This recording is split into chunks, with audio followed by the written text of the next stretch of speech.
We are going to be reviewing Perek Vav of Mesechet Bרכות, starting with Mishnah Aleph. Ketzad mevarchin ala perot. What beracha? So which beracha do we make on perot? Al perot ha'ilan omer, on the fruits of a tree you say borei peri ha'etz chutz min hayayin, aside from wine. Wine's an exception because wine is something chashuv, it's something important. You use it for kiddush, havdalah. It's not just a regular fruit. Sha'al hayayin hu omer borei peri hagafen, because on wine you say hagafen. Ve'al perot ha'aretz, and for fruits of the earth, meaning things that grow close to the ground, such as watermelon, omer borei peri ha'adama, chutz min hapat, except for bread. Even though bread, it comes from wheat, and wheat, of course, grows close to the ground, you do not make a adama on bread, because bread is something important, right? Something you use for seudah. It's our main way of being full. Because on bread you say hamotzi. But vegetables that grow in the ground, like batzal, gezer, omer borei peri ha'adama, you make ha'adama.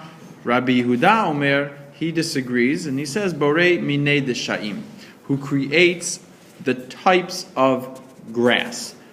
Rabbi Yehuda wants there to be a separate beracha for each species. Okay? The Tanakama over here says Yirakot is Adama because it grows in the ground, right? But Rabbi Yehuda, he likes to have a different beracha for every type of species, therefore he gives this its own beracha. Perek Vav Mishnah Bet.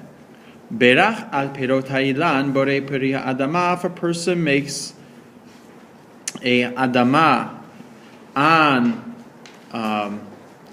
perot ha'ilan, yatsa, he fulfilled his requirement.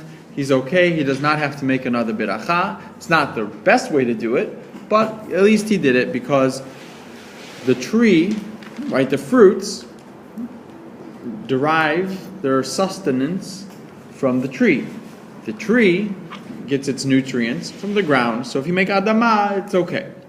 V'al perot ha'aretz borei peri ha'etz. But if you said on the perot of the land, meaning like say the squash or the watermelon, you make ha'etz, lo yatsa. There, it's not good at all. You have to make a bracha again because there's no connection. There's no tree there that you could be yotzei the bracha. And al kulam, and on all of them, meaning all foods, im amar shahakol yatsa. If a person says shahakol on any food, he's yatsa. And the simple reason is, if you pay attention to the words of the beracha, it says shahakol nihiya bidvaro. Everything came to being through His word. Right? So since everything was created by Hashem's word, if you made shahakol on anything, you are yatsa. You're good. Perek Vav Mishnah Gimel. Al davar she'en gidulo mina aretz omer shahakol, on anything that does not grow from the ground, you say shahakol. Al hachometz, v'al hanovlot, v'al hagovai, omer shahakol. On vinegar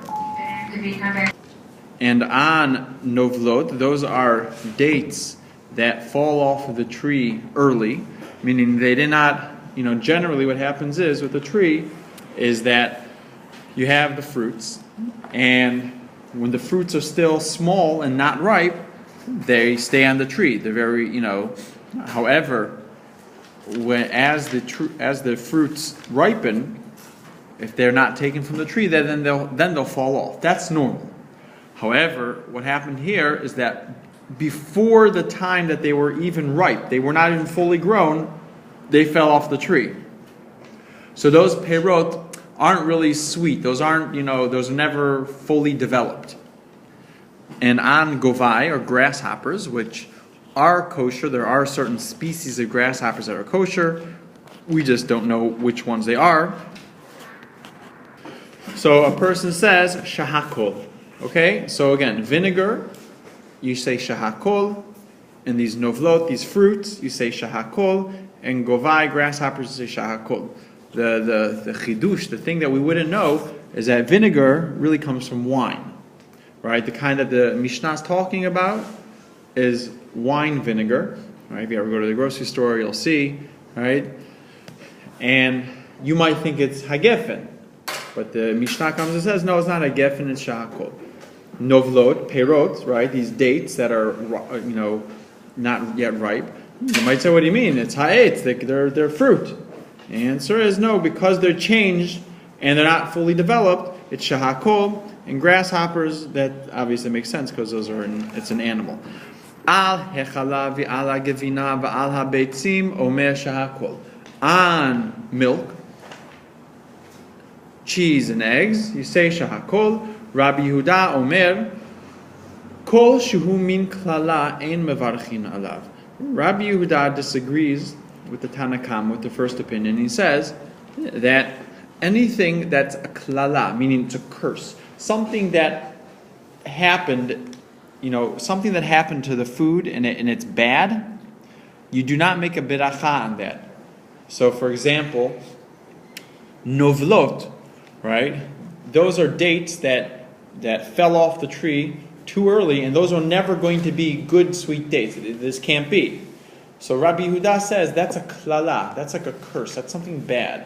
When something bad happens to this food, you don't make a shahakol or govai, grasshoppers, right? As we know from the story with in Mitzrayim, right, with the makot, that you don't have. It's since the grasshoppers are part of a klala, of a bad thing. Rabbi Yehuda says you do not make a beracha on that. Perek Vav Mishnah Dalet. Hayu lefanav minim harbe. If you had in front of you all different types of species of fruits, right? Rabbi Yehuda Omer im yesh b'nei mimin shiv'a. If you have amongst it perot that are from the shivat haminim of Eretz Yisrael, mivarech alav. You make the beracha on that. So, for example, if you have an apple and a pomegranate, you make the ha'etz on the pomegranate for the fruits that you're eating. The chachamim say mevarech al eiz mehem sheyirtzeh. You make the beracha on whichever one you want. So, meaning to say, even if you have a pomegranate and an apple, if you like apples more than pomegranates, then you should make the beracha on the apple, because you do the thing that you like. Perek Vav Mishnah Hey. Perek Vav Mishnah Hey. Berach al hayayin. So here, you have to be aware that back in the time of the Mishnah, they would eat or drink wine, right? They'd either eat like appetizers or drink wine before the seudah, and then they would go wash their hands, have hamotzi, eat their seudah, and then sometimes after the seudah was over, but before they said Birkat HaMazon, sometimes they'd still drink some more wine for dessert, or they'd have some extra appetizers for dessert. So the question is, what do we do? Since those after meal, but before Birkat HaMazon, parperet, the appetizers or the extra wine, since those aren't really part of the seudah, do you have to make a new beracha? Yes or no? Beracha yayin shelifnei hamazon, if you made hagefen on the wine before the seudah, patar yayin shelachar mazon, that takes care of the wine that is after the meal but before Birkat HaMazon. Beracha la parperet shelifnei hamazon, if you made the appropriate beracha on the appetizers before the seudah, patarta parper shela achar hamazon, that takes care of the appetizers that you might eat after the meal but before Birkat HaMazon. Berach halapat, if you made hamotzi on bread, patarta parper, that takes care of any sort of appetizer like fish, meat, chicken, whatever it is that you might eat together with the bread. Al parperet, however, when you made the beracha on the parperet, lo patarata pat, that does not take care of bread, right? Beit Shammai omrim, Beit Shammai say, Aflo ma'aseh kedera. The same is so too, not something that is cooked like a mizonot, not something that is like a pancake. Meaning to say, the same way that somebody that makes a beracha and parperet, it does not help for the bread, so too, somebody that made the beracha and the parperet also doesn't help for ma'aseh kedera, something that is mizonot.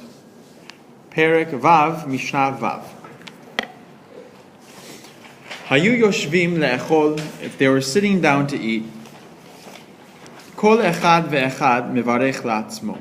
Back, each one makes his own hamotzi.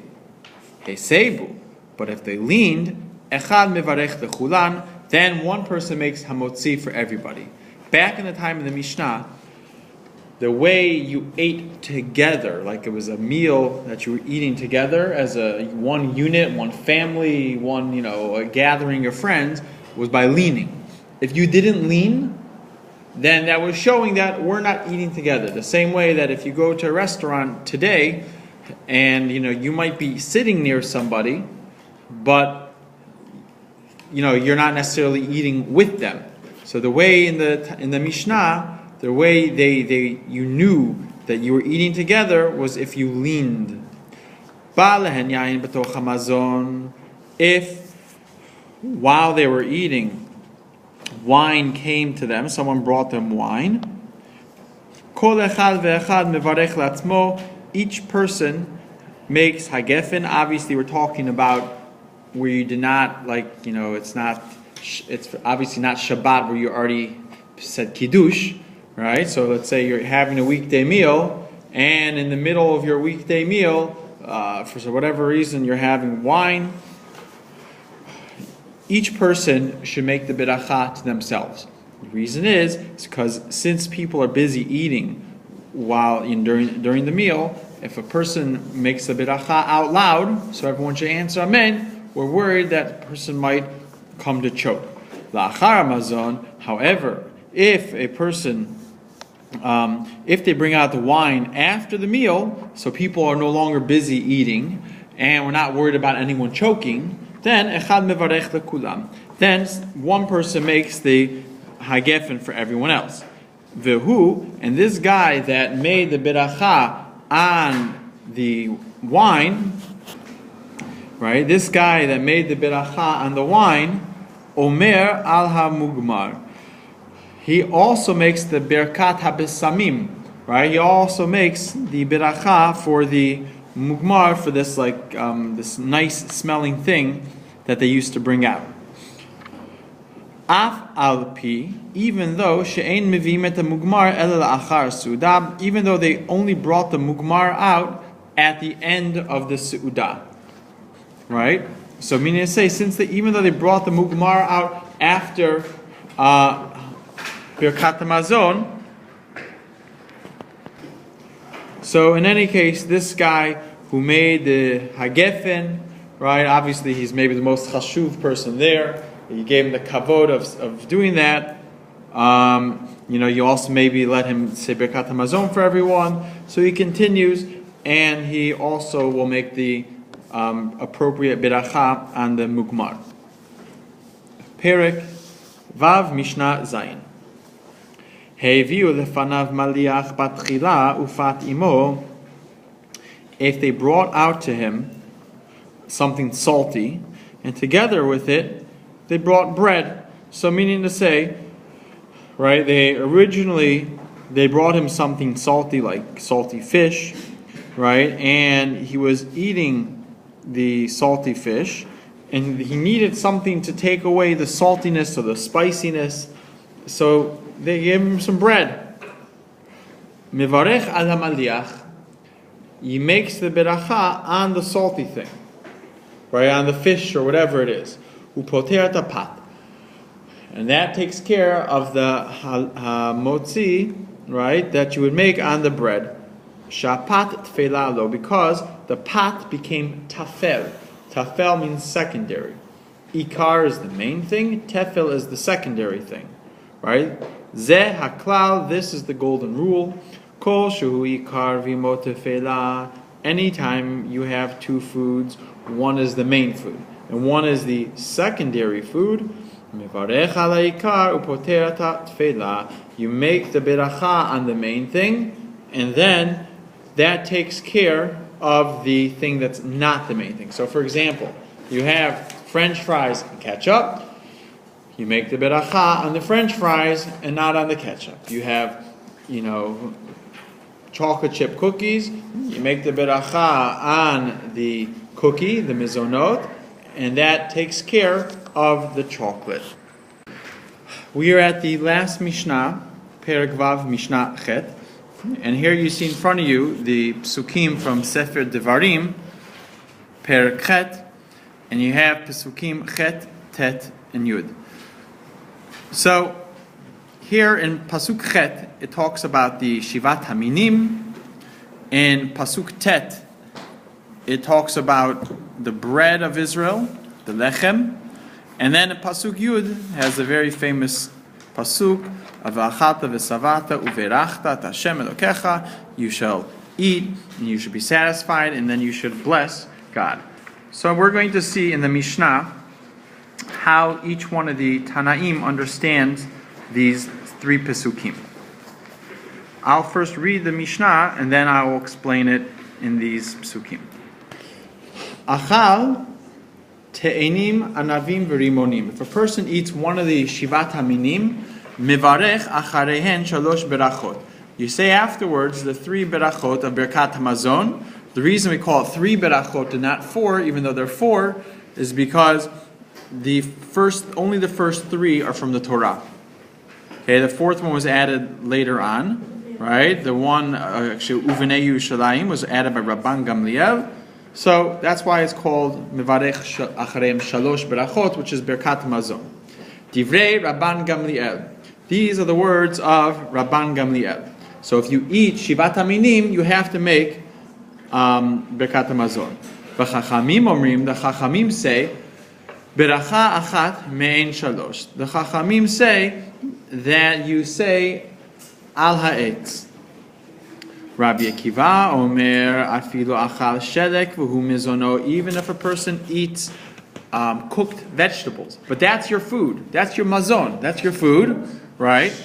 Mivarech acharav shalosh berachot. Then you make after it birkat hamazon. And then the last machloket is hashoteh mayim nitzma'o. If a person drinks water because they are thirsty, omer shahakol niyeh b'dvaro, right? You say shahakol. Rabbi Tarfon omer borei nefashot rabot, right? If you drink water, you say beforehand borei nefashot, and as we all know, of course,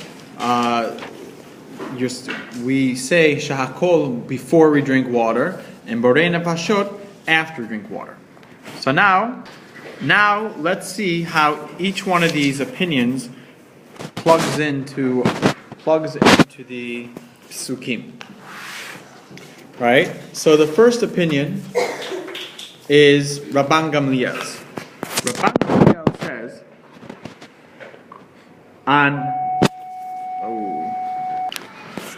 So you see that Rabban Gamliel says, since the first Pasuk Chet, since that talks about Shivat Haminim, and that is written next to Pasuk Yud, which talks about Birkat Hamazon, Rabban Gamliel says, even if you eat from the Shivat Haminim, you would say Birkat Hamazon on it. Now, the Chachamim disagree, and the Chachamim say you only say Birkat Hamazon if you eat bread, as you see in Pasuk Tet. The reason is because, and the reason you do not make Birkat Hamazon if you eat from Shivat Haminim is because you have Pasuk Tet that comes between Chet and Yud. And since Chet and Yud are not written one next to the other, right, and you have Tet disrupting them being connected, you have it in between, therefore you do not make Birkat Hamazon, according to the Chachamim, on Shivat Haminim, only on bread. Rabbi Akiva, he explains, he looks at Pasuk Yud all by itself. He does not look at Pasuk Yud as connected to Chet and Tet necessarily. Rabbi Akiva says, if you ate and you're satisfied, then you say Birkat HaMazon. Doesn't make a difference what you eat. Batzlacha.